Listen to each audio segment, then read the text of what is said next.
I had like an hour-long conversation arguing with somebody over what the best Kanye album was. Like that's how much fun I'm having.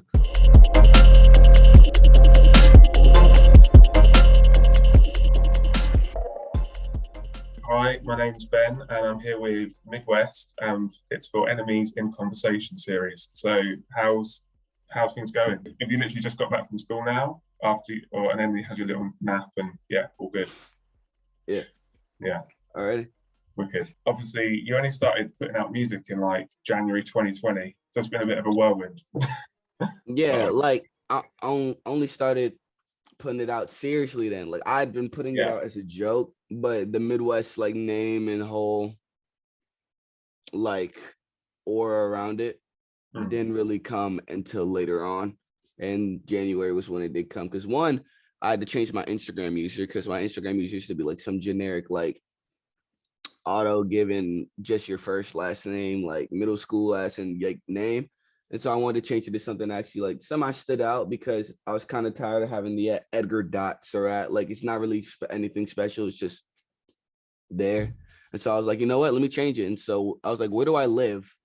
And how do I make it look cool? And so I was like, Midwest. And I typed in Midwest, just a regular word. I was like, oh, it didn't work. And so I just crossed out the X and put an X where the E was. And I was like, yeah, I like that. And then from there, it kind of just like, it started off as saying my Instagram handle, but I was still going under another name on all my music stuff. Mhm. But but then afterwards, just sort of all just gravitated and came together only as Midwest instead of it being like my name, my old name, and then like with the at Midwest in it. Like, Yeah. So, is music something you'd always wanted to get into then? yes, sir. Yeah, and why is that? Like, what do you like about it? One, it's such a cool process to make a song Hmm. from scrap, like from like bone, like just like from the bone works of it. Like recently I made a song with some of my college friends who produced it for me. And I had them come into the studio and track live drums, guitar, flute for some reason, like a bunch of Yeah. cool stuff. It's just like, but it all just really made it, seeing that experience and seeing everything come together, especially when you lay down your vocals and finish Mm. a song that you've been spending it's like that you've got like 7 mixes of and like 8 different versions of, and you get back that final version, it really, really pays off. And it's like like Kanye mixed like Power like 72 times apparently. Really? And it's like, brother, like when I get my stuff like mixed and stuff and they send it back, I only have like one pass half the time. I just tell them to not. But this man's over here like this. I mispronounced this syllable. I mispronounced these things, and it's like Yeah. it's such a big essence and like just big part of music.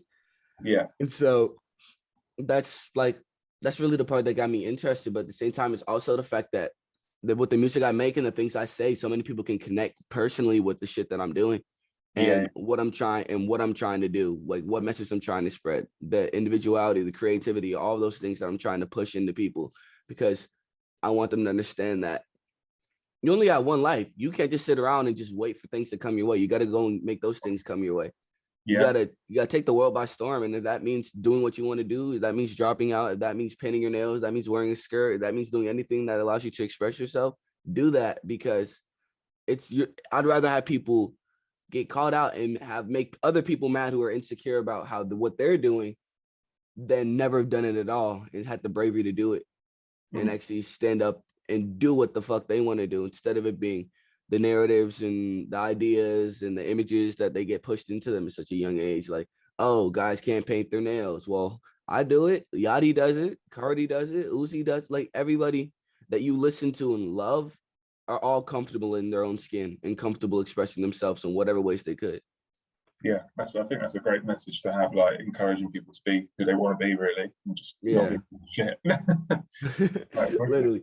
and then obviously, so you from there you've like blown up on SoundCloud. So what's that kind of been like being a part of that community? And did you feel like you didn't fit in previously until you jumped on there with all your friends and found them all online?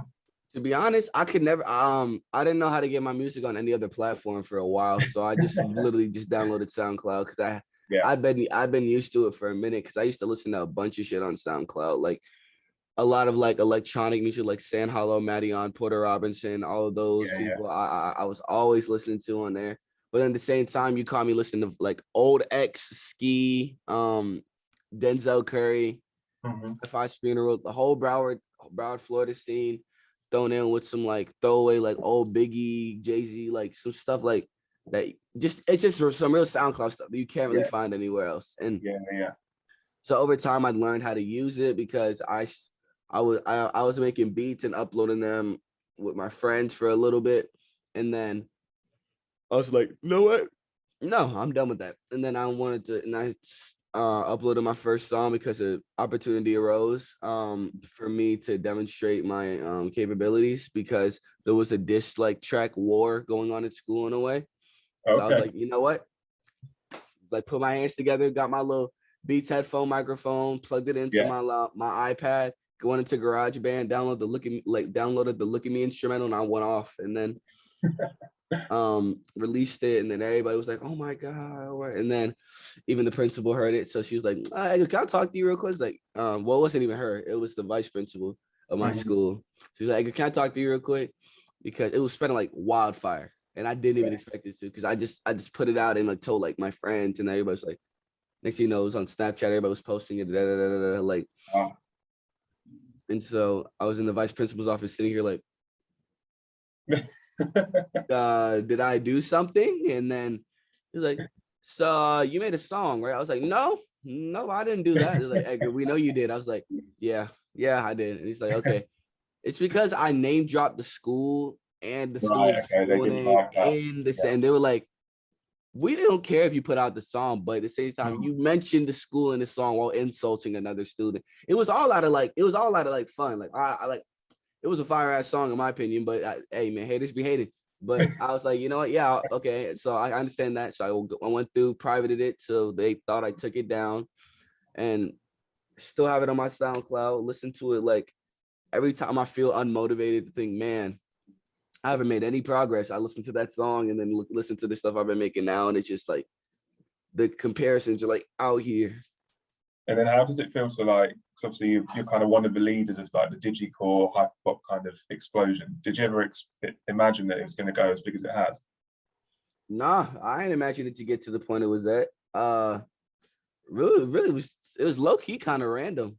Yeah. Like just happened. Like I was like, what's going on here? Like, because Osquin put out the I don't have that many friends in the first place song, and then she was starting to gain traction inside our community first, and then she put out Must Be Nice, and then that song was here, and then they just broke open like the threshold. And then people found out about Angelus, people found out about Dollywood, people found out about Glaive, people found out about Eric. People, like, they were on top of everybody, like curtains, like they were literally chasing everybody's necks because they'd never heard, well, they heard it, but they hadn't heard in this style of it. Cause like Yeah. people constantly like be like, because people constantly like, oh, hyperpop came directly from PC music or something along the lines of that, when I haven't listened to a single AG Cook song in my life. So I'm like, dude, it came like hyperpop came from all of our different influences coming together and putting it into a song. That's why you hear 808s with bass plucks and synths from a fucking EDM song and loud ass snares. Like, it's because it just infuses everything. And when I started popping off, I was like surprised, but at the same time, I was really happy because everybody that was getting the recognition that they had at that time, it was deserved. Yeah. And then when my time came, people always called me like an underrated, like one of the most underrated people in the scene. Like I dropped like my first EP, Secrets, and it kind of low-key went under the radar, but I didn't really care. But people were like, bro, this EP is really good. Like, you need to, like, you're doing good. And I was like, thanks, man. And then thing that really set me apart was I had a song, an old song with two people, and it sampled Kesha, Don't Stop. Yeah. Don't Stop. That song. And then after that, people ran off with that. And then the other one was Troops with Widow and Osquin. And then people on TikTok ate that up. Yeah. They just devoured it. Like, didn't expect it at all. Because that's the thing about TikTok. You can't predict it. It's literally so random. Yeah. definitely. Like trying, like the stats and stuff from trying just started to shoot up again because like apparently some big person used like it's like just it's comes out really of nowhere.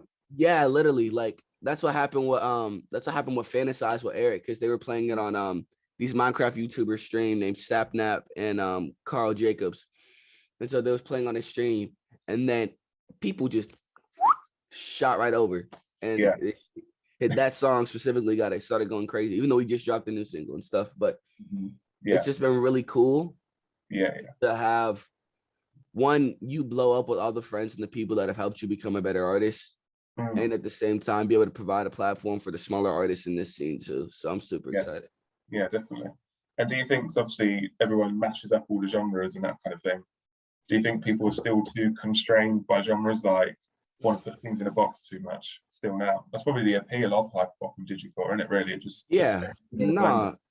heavily, but at the same time, it's like a true artist knows that their craft is what they want to make of it. And I'm not gonna let somebody call on my music for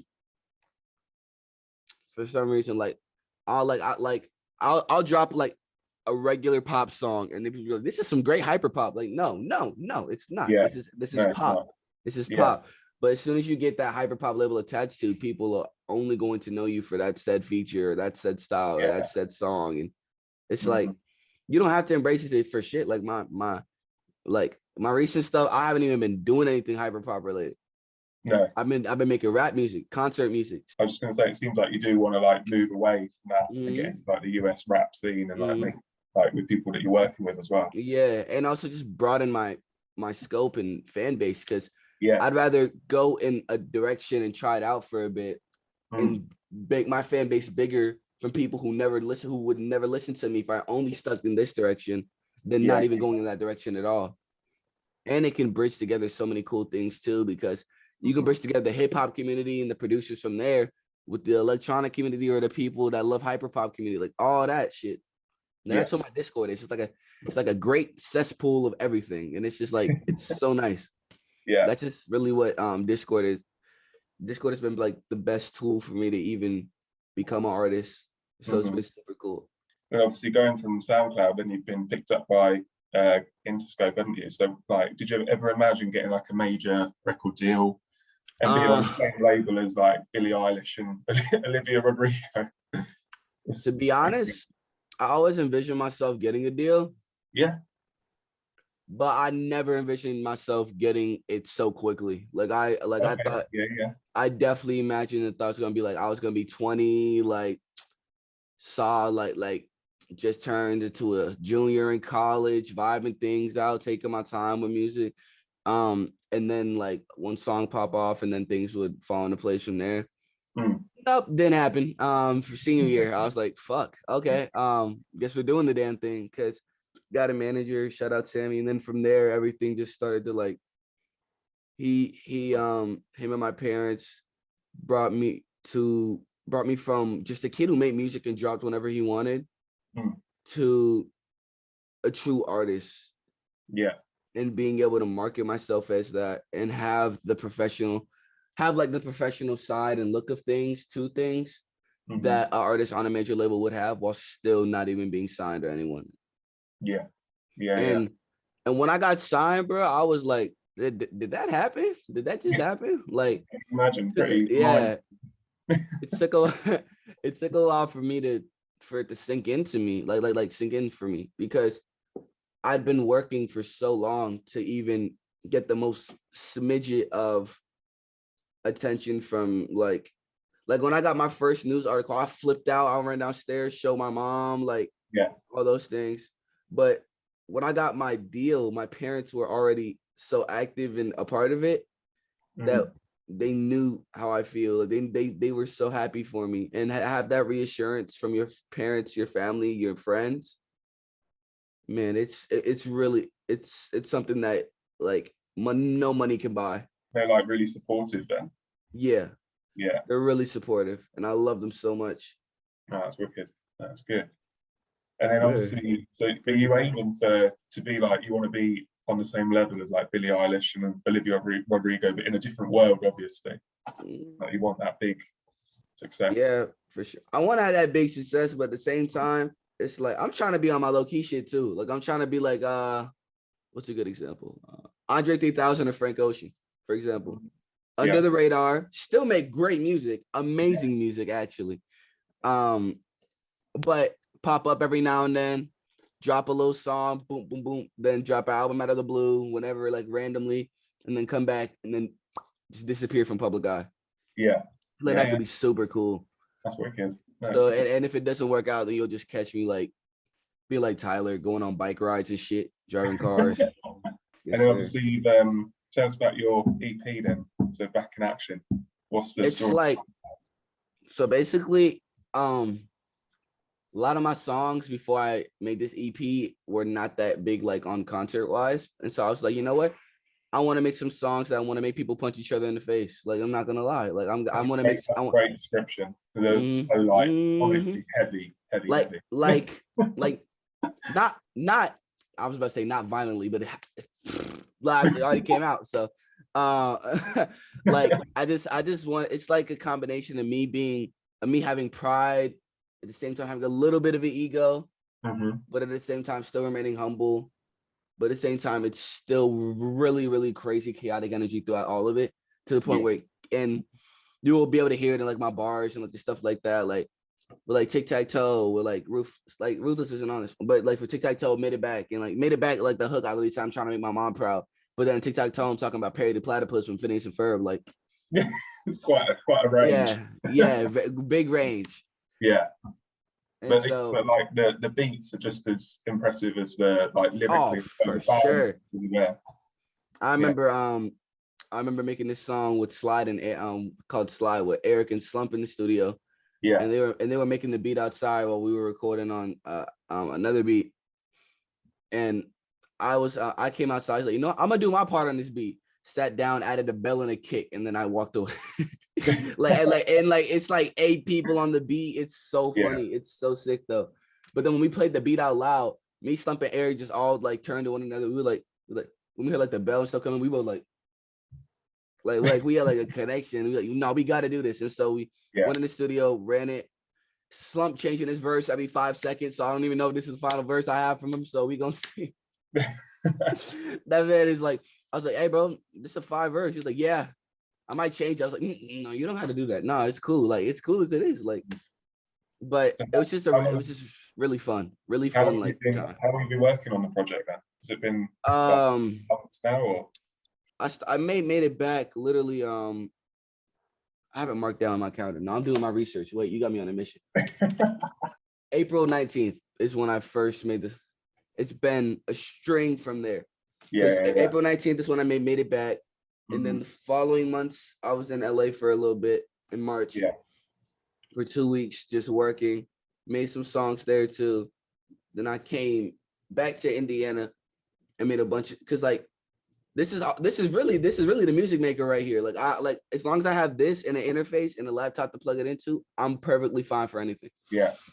So you don't need like a massive studio, really. You just find I just tell them, yo, bro, give me a microphone and plug me. I can even I'll engineer myself if you need me to. Like I don't really stressing. Like I get intimidated when other people like in the big ass studios like walk in and like, yeah, there's the booth right there. Tell me when you're ready to punch in. I'm like, you gonna record me?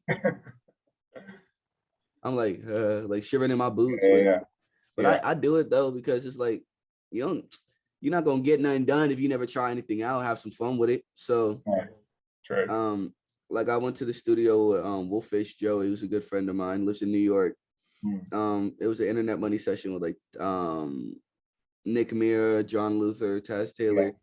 And we were just in the booth and we were just freestyling back and forth. And then the engineer mic'd up. He was like, are y'all gonna rap or not? I was like, my bad. And then just a vivid memory, but I just always remember to have fun with this, like with the music shit too. Cause this EP itself has really been made for the live space. And since I'm going on tour, definitely feel that. And since I'm going on tour, I'm gonna make sure that I'm jumping in crowds. I'm crowd surfing.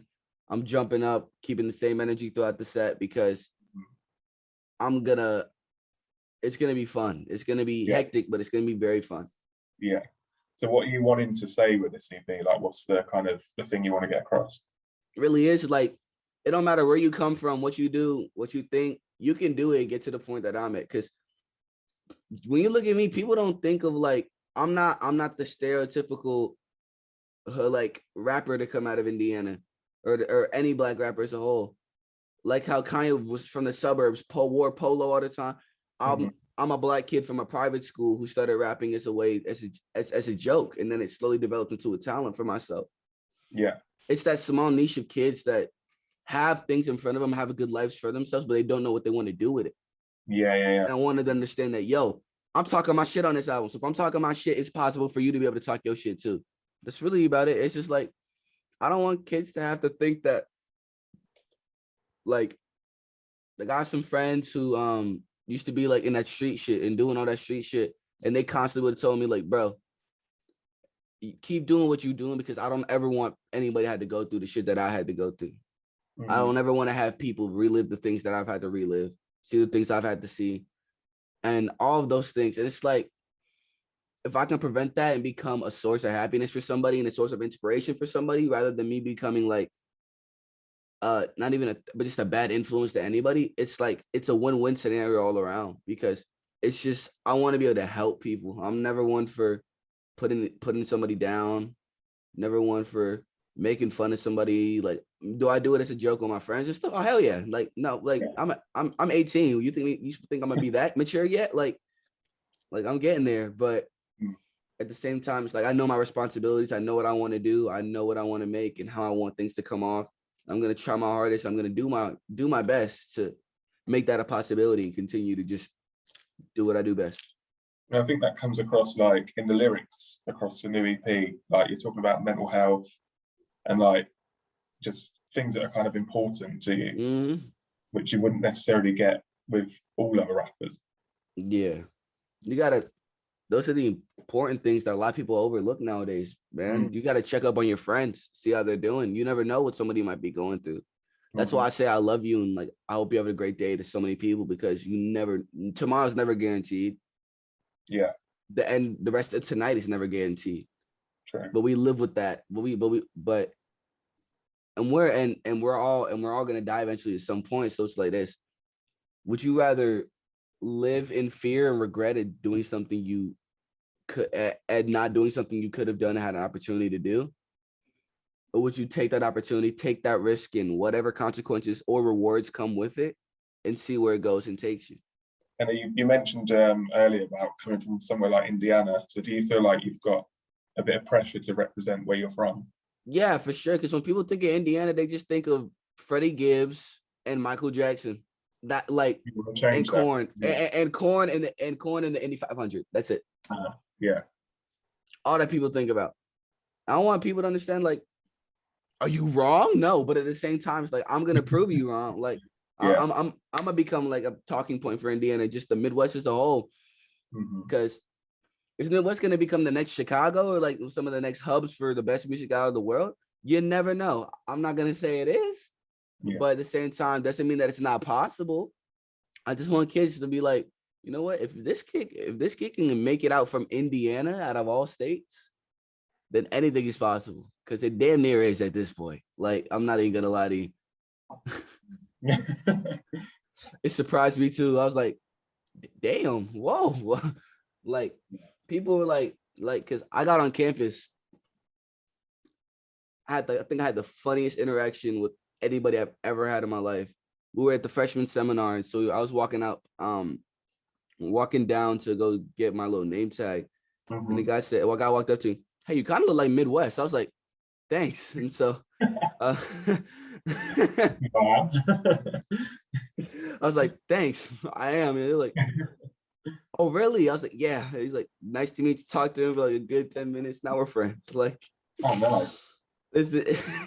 that must be quite weird, like getting recognized already. Right. Not really. No, I got recognized at a drive-through out here. Like, I was just getting some food, and we were standing in the line for this place called Cookout. And so we're standing in the line to order at the window. And bro was just like listening to music and just cuts on, made it back in the car right next to me. And so then I'm like, bro, he's playing my song.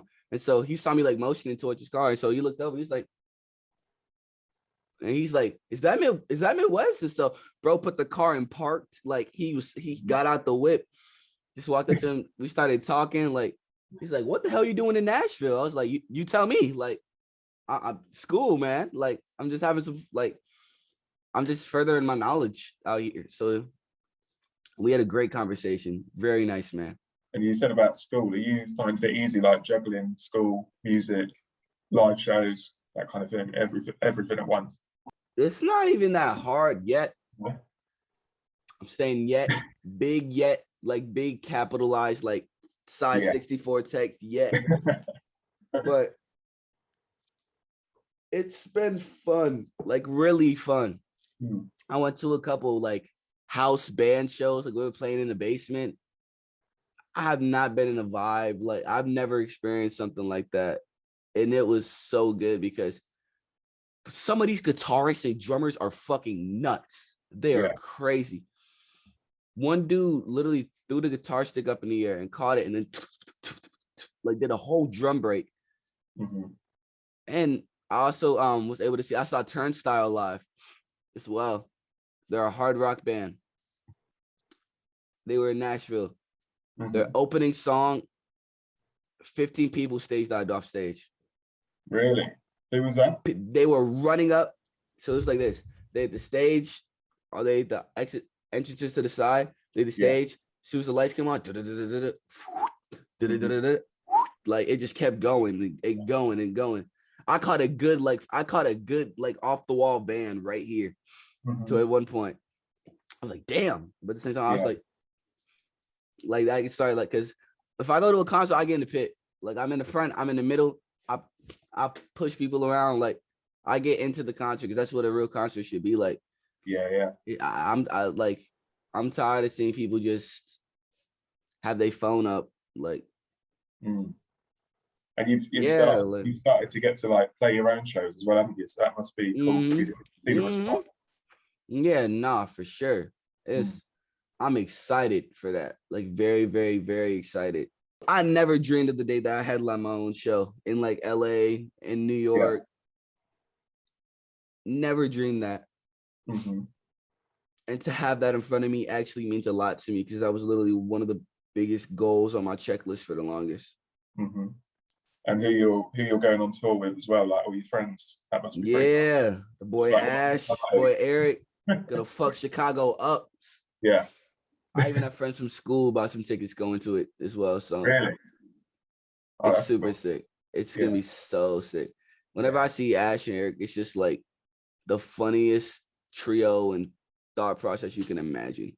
Because we all just talk shit, like not in a bad way, but like we all just like coming for each other's necks in like a friendly way, and it's so funny. I was gonna say, what are you like most hyped about to be going on the road with them? Shoot, probably just green room type shit, like just before every show. Doing something, because before they were fucking hilarious before the All Dogs Go to Heaven release party.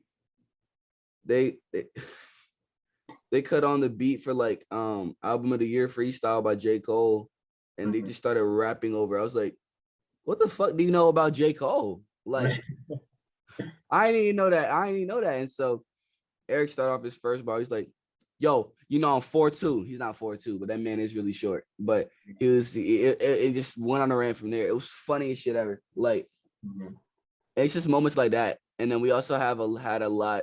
Me, Ash, and Eric also had a good amount of deep conversations, like really deep conversations. And same with like Alden and a couple some of my friends. But those conversations really have allowed me to put a lot of things into perspective. And I need those because you don't want to get too blinded in the lights. I always need something to calm you down or bring you down from it. I'm not saying I have yet. I'm not saying that I'm not going to or that I won't. But when that moment does come, I know I have people in my corner who are going to be able to pull me down from that before I have like a fucking ego trip or anything bad happens.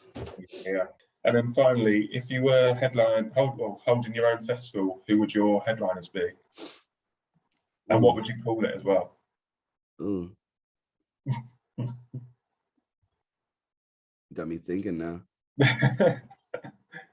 Frank Ocean, Yeah, Baby Keem. go for one more. And then yeah, Frank Ocean, Baby Keem, and Tyler. Easy. Nice. Yeah. And what would you call it? That's a solid ass lineup, man. That's wicked. And what would you call it?